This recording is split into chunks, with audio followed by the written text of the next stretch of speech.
नमस्कार, सलाम राम राम अस्सलाम वालेकुम भाईजान। Friends, this is R K Chaudhary from education target. Friends, करते हैं शुरुआत आज का क्लास।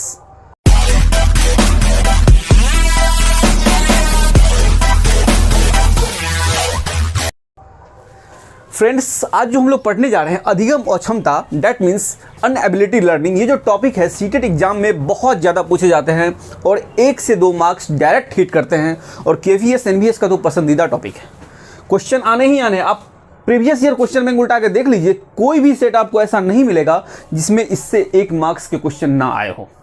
ठीक है, तो इसको जरा गहराई से देखेंगे और जितनी ज़्यादा क्वेश्चन पूछे जाते हैं उतनी ही इजी क्लास है। ठीक है, तो देखते हैं अब।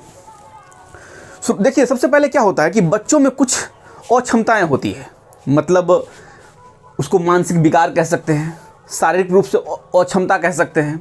अभी हम सबको एक एक करके बारीकी से डिस्कस करेंगे। तो पहला पॉइंट पे आते हैं, मतलब मौखिक रूप से सीखने की अक्षमता। देखिए, ये जो अनएबिलिटी लर्निंग है इसके 4 भाग होते हैं, जिसका कि मैं फर्स्ट भाग का वर्णन करने जा रहा हूँ।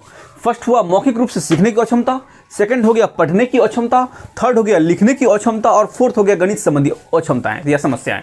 देखिए, आपको मैं बता दूं कि इसको ऐसे भी कह सकते हैं, मौखिक रूप से जो सीखने की अक्षमता है इसको कह सकते हैं मौखिक विकार, ठीक है, या मौखिक अक्षमता।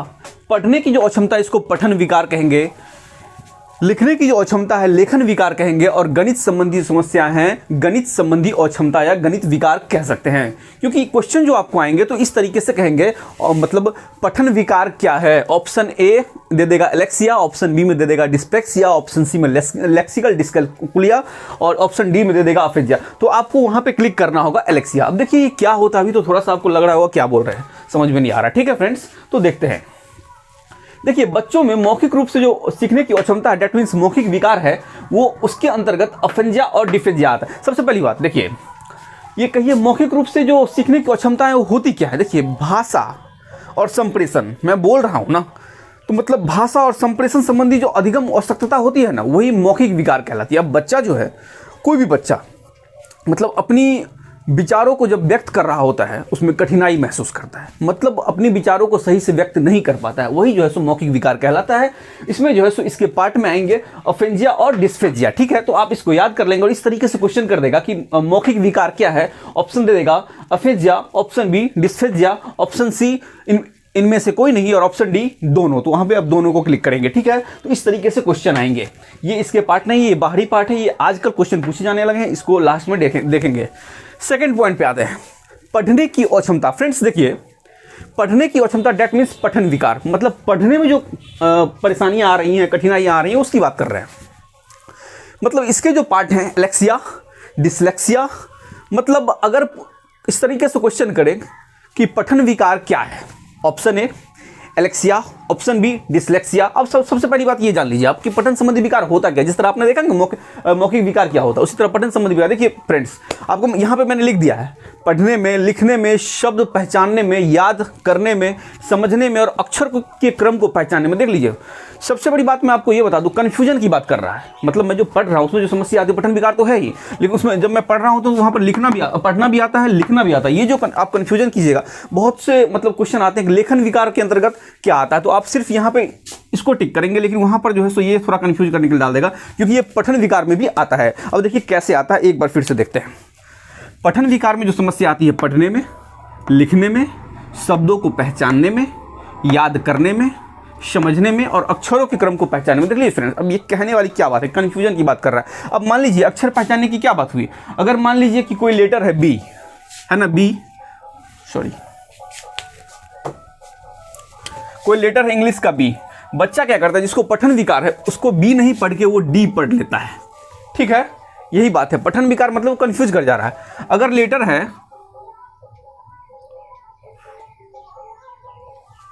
9, ठीक है, तो उसको 6 पढ़ लेता है। मतलब ये जो विकार है ये पठन विकार के अंतर्गत आता है, मतलब कंफ्यूज कर जाता है। आप देखते हुइएगा ना, एग्जाम में जब जाता है स्टूडेंट एग्जाम देने के लिए, तो कभी कभी क्या होता है कि बगल में सुंदरी बैठ जाती है, गर्ल्स की बात कर रहा हूं, तो वो कंफ्यूज कर जाता है कि एग्जाम का क्वेश्चन डील करूं या इसको डील करूं। तो वही उसी की बात मैं कर रहा हूं, मतलब कंफ्यूज करना। पढ़ने में समस्या आ जाए, लिखने में समस्या आ जाए, शब्द पहचानने में समस्या आ जाए, याद करने में समस्या आ जाए, समझने में समस्या आ जाए या अक्षरों के क्रम को पहचानने में समस्या आए, तो समझ जाइएगा बच्चा को पठन विकार है। ओके, चलिए नेक्स्ट आगे बढ़ते हैं फ्रेंड्स। लिखने की जो अक्षमता है दैट मीन्स लेखन विकार। अगर कहेगा लेखन विकार के अंतर्गत कौन कौन आता है, तो वहाँ पे अगर ऑप्शन देगा तो किस तरह से आप देखेंगे ना, बिल्कुल देखेंगे। क्योंकि अगर मान लीजिए इसका फर्स्ट दे दे ऑप्शन, इसका सेकंड, इसका थर्ड और ये, तो उसमें किसको क्लिक करना है, तो डिस्प्लेक्सिया को क्लिक करना है। ये कैसे? अब देखिए लेखन विकार क्या होता है। देखिए बच्चा जब लिख रहा होता है ना तो लिखने संबंधी समस्या आती है, मतलब लिखावट संबंधी समस्या। तो समस्या क्यों आती है लिखावट संबंधी? तो हो सकता है कि उसका जो है सो हाथ से संबंधी कुछ समस्याएं रही होंगी, हथेली से संबंधी कुछ समस्याएं रही होंगी, उंगली से संबंधी कुछ समस्या, क्योंकि मैं पेन को जो पकड़ा हुआ उंगली से पकड़ा हुआ हूँ ना, हाथ के सपोर्ट से, हथेलियों के सपोर्ट से और उंगली का सहायता लेते हुए मैं कुछ लिखता हूं। तो बच्चा जो लिखता है ना उसमें लेखन विकार मतलब लिखने में समस्या आती है। कैसे आती है? तो हाथ के माध्यम से इसमें कुछ समस्याएं रही होंगी, हथेलियों में कुछ समस्याएं रही होंगी या उंगलियों में कुछ समस्याएं रही होंगी। तो उससे क्या होता है कि लेखन विकार उत्पन्न होता है। अब सवाल ये होता है कि लेखन विकार जो उत्पन्न होता है तो फिर उसमें उसी के जो ये जो पार्ट हैं कहलाते हैं, पहला क्या था डिस्प्लेक्सिया, दूसरा डिस्ग्राफिया, तीसरा अप्रेक्सिया और चौथा जो है सो अग्रेफिया। अब आपको इस तरह से क्वेश्चन पूछेगा कि लेखन विकार क्या है। सीटेट एग्जाम में क्वेश्चन आया लेखन विकार क्या है, चार ऑप्शन दे देगा आपको। पहला दे दिया मान लीजिए एलेक्सिया, दूसरा दे दिया आपको अप्रेक्सिया, तीसरा दे दिया ग्राफिकल डिस्कैल्कुलिया और चौथा देगा इनमें से कोई नहीं। तो वहाँ लेखन विकार कौन सा होगा? अप्रेक्सिया होगा। ठीक है, अगर ये चारों में से कोई भी रहेगा तो किसी एक को क्लिक करेंगे। मतलब ये हुआ कि लेखन विकार किसे कहते हैं? तो लेखन विकार का मतलब यह होता है कि बच्चा को लिखने में समस्या आ रही है, कठिनाई आ रही है, और वो कठिनाई किस कारण से आ रही है? तो या तो हाथ से समस्या रहा होगा, या हथेली से रहा होगा, या उंगली से रहा होगा, जिसकी वजह से उसको लिखने में समस्या आती है। ये एक प्रकार से शारीरिक मतलब अक्षमता भी इसको कह सकते हैं, जिसमें मानसिक रूप से कुछ गड़बड़ी के कारण भी होता है। ये भी जो है सो मानसिक रूप से गड़बड़ी के कारण होता है, और ये भी मानसिक रूप से गड़बड़ी का, लेकिन इसमें शारीरिक मतलब अक्षमता भी कहेंगे, क्योंकि शारीरिक रूप से नहीं समस्या आ रही है। तो मतलब ये मानसिक और शारीरिक दोनों का लक्षण इसमें देखने को मिलता है। तो मतलब फ्रेंड्स अगर पूछेगा लेखन संबंधी विकार कौन कौन से होते हैं, तो डिस्प्लेक्सिया, डिस्ग्राफिया, अप्रेक्सिया और अग्रेफिया। और सबसे ज्यादा इसमें पूछता है ये डिस्ग्राफिया। ये हमने जब मैं एग्जाम देता था बहुत बार आते थे, और सबसे बड़ी बात है कि जब मैं एग्जाम देता था ना, आप तैयारी करेंगे ना अच्छी तरीके से, तो जब इस तरीके के क्वेश्चन आएंगे, जब आपका पढ़ा रहेगा तो आप स्माइल करते रहिएगा, मुस्कान, मतलब फंसा जाल में, मतलब ऐसा लगता है कि एक नंबर तो मुझे सॉलिड दे के जा रहा है। और एक एक मार्क्स का वैल्यू होता है एग्जाम में फ्रेंड्स, याद रखिएगा इस चीज़ को। एक एक मार्क्स का आप लाखों मतलब सीरीज में नीचे ऊपर नीचे हो जाएंगे। एक एक मार्क्स का कॉम्पिटिशन एग्जाम में बहुत ज़्यादा वैल्यू होता है। और एक चीज़ याद रखिएगा, आप सीटेट एग्जाम में जो तैयारी करते हैं तो इसका मतलब यह नहीं होता है कि सब दिन नो निगेटिव ही रहेगा। आने वाले समय में निगेटिव मार्किंग हो जाएगी, और कई सारे स्टेट लेवल एग्जाम में मैंने देखा है कि निगेटिव मार्किंग की शुरुआत शुरू हो चुकी है। ठीक है, तो आप थोड़ा सा डीपली जाके पढ़े और अच्छी से पढ़े, मतलब अपने नॉलेज को ग्रहण करें। ऐसे कह सकते हैं कि विद्या नाम नरस रूपमधिकम प्रसन्न गुप्तम धनम, विद्या भोग कड़ी सुख कड़ी, विद्या गुरुनांग गुरु, विद्या बंधु जनो विदेश गमने, विद्या परा देवता, विद्या राजसु पूज्यंते नहीं धनंग विद्या विघ्न वसु। फ्रेंड्स सबका हम अर्थ नहीं समझाएंगे। अगर आप चाहते हैं डिस्क्रिप्शन बॉक्स में बोलिएगा, सॉरी कमेंट बॉक्स में आकर के मैं इसका भी अर्थ समझाऊंगा। नेक्स्ट पॉइंट पे आते हैं। अब देखिए गणित संबंधी समस्या। देखिए बच्चा जब मतलब पढ़ाई करता है तो बहुत सारे ऐसे बच्चे मिलेंगे जो गणित को देखते ही डरने लगते हैं। क्यों? क्योंकि वो उसको समझ ही नहीं पा रहे हैं। रटन प्रक्रिया तो वहाँ चलेगा नहीं। रटन प्रणाली याद है NCF 2005, तो वहाँ रटन प्रणाली चलेगा नहीं, तो चलेगा क्या? तो समझने वाली बात। अगर समझेगा नहीं तो गणित वो कभी नहीं पढ़ेगा, डेफिनेटली उससे भागेगा। और यहाँ कह रहा है मतलब अधिगम अक्षमता में जो है चौथा पार्ट जो है गणित संबंधी जो समस्याएं आती है, गणित संबंधी अक्षमताएं क्यों उत्पन्न होती है? मतलब उसको गणित समझने में कठिनाई उत्पन्न हो रही होती है। इसलिए देखिए गणित एक कमाल का विषय है। मैं आपको बता दूं गणित इतना अच्छा विषय है, हालांकि विषय कोई खराब नहीं है, सब विषय अच्छा है। मैं सभी सब्जेक्ट को पढ़ने में रुचि रखता हूँ, लेकिन गणित को पढ़ने में मुझे बहुत ज़्यादा मजा आता है, और उससे भी ज़्यादा मजा मुझे साइकोलॉजी पढ़ने में आता है। ठीक है, तो गणित संबंधी समस्या में अगर आपको पूछेगा, इसके 3 पार्ट होते हैं, लेक्सिकल डिस्कैल्कुलिया, ग्राफिकल डिस्कैल्कुलिया और वर्बल डिस्कैल्कुलिया। फ्रेंड्स एक चीज़ आप याद रखिएगा, अगर इस तरीके से क्वेश्चन करता है कि गणित संबंधी विकार क्या है या गणित संबंधी समस्याएं कौन सी है, वहाँ पर आपको ऑप्शन दे देगा लेक्सिकल डिस्कैल्कुलिया, फिर यहाँ पर दे देगा अफेंजिया, यहाँ पर दे देगा अग्रेफिया, और इनमें से कोई नहीं। तो वहाँ पर किसको क्लिक करेंगे? तो बस आपके सामने सत्यानाश दिया हुआ है। एक बात याद रखिए फ्रेंड्स, क्लास मोस्ट इंपॉर्टेंट है, इस चीज़ को तो हम छोड़ ही दिए थे। हाँ देखिए इतना तो पूछ ही रहा था आज तक किसी भी टेट एग्जाम में इसको लगातार रिपीट कर रहा था, ये चीज़ तो सबने देखा। लेकिन ये जो न्यू क्वेश्चन जो है सो इस पिछले 2 साल से आ रहा है, इसको थोड़ा सा देख लेते हैं। डिस्थीमिया क्या होता है? डिस्थीमिया समझते हैं, तनाव समझते हैं, टेंशन समझते हैं। क्या होता है टेंशन में? मतलब देखिए दुनिया का हर एक इंसान किसी न किसी चीज़ के कारण टेंशन में आता है, फिर उससे बाहर निकल जाता है। लेकिन कभी कभी ऐसा होता है ना कि आपके साथ बहुत बड़ी समस्याएं आ जाएंगी, तो आप क्या करते हैं कि उस समस्याओं में पड़ कर लगातार उसमें मतलब बार बार उसमें अपनी माइंड को यूज कर रहे हैं, मतलब खुद को उसमें जो है सो डाल दिए हैं पकड़ के। वो क्या होता है धीरे धीरे एक विकराल रूप धारण कर लेता है, वही डिस्थीमिया कहलाता है। मतलब तनाव की गहरी अवस्था उसको कह सकते हैं। मतलब एक नॉर्मल टेंशन हुआ, जो कि हर एक इंसान आता है नॉर्मल टेंशन में बाहर आ जाता है, लेकिन कोई टेंशन को पकड़ के बैठ गया इसको कह सकते हैं मतलब क्या, तनाव की गहरी अवस्था, मतलब तनाव में पूरी तरह से जाके समा गया, डेट मीन्स डिस्थीमिया। ठीक है, ये क्वेश्चन पहले नहीं पूछे जाते थे बट अब पूछे जाने लगे हैं, इसलिए मैंने इसको अंडरलाइन करके लिख दिया है। नेक्स्ट पॉइंट पर आते हैं, डिस्मोर्फिया। देखिए फ्रेंड्स, क्या होता है, ये सब मानसिक विकार है। क्या होता है कि एक ऐसे भी मतलब बच्चे होते हैं जो मानसिक रूप से पीड़ित होते हैं, मतलब मनोविज्ञान मानसिक रूप से पीड़ित होते हैं।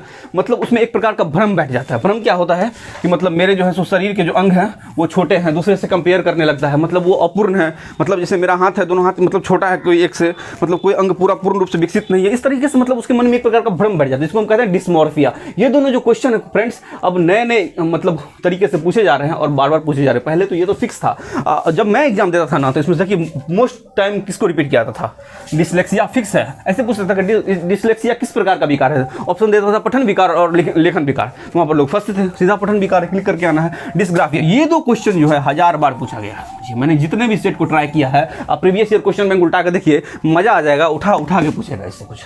ठीक है, तो मुझे उम्मीद है कि कुछ छूटा नहीं है आज की क्लास में, बहुत अच्छा क्लास था। ठीक है फ्रेंड्स, तो आपको मेरे समझ से तो कहीं से कोई दिक्कत नहीं आनी चाहिए। और एक बात फ्रेंड्स मैं आपको बता दूं, यह जो चैनल है, यह चैनल उन लोगों के लिए है जो काफ़ी मतलब गांव देहात मतलब शहर से काफ़ी दूर इलाकों में है। और मुफ्त शिक्षा का मतलब यह होता है कि हर एक जगह शिक्षा को पहुंचाना विदाउट पैसा लिए हुए। ठीक है फ्रेंड्स, तो मेरी कोशिश यह रहती है कि जिन बच्चों के पास, देखिए समस्याएं आर्थिक रूप से सभी के पास आती है, ऐसा नहीं है कि सब अच्छे फैमिली से ही मतलब अच्छे खासे मतलब आर्थिक पूंजीपति वाली फैमिली से बिलोंग करते हैं, वो सब ऐसा नहीं करते हैं।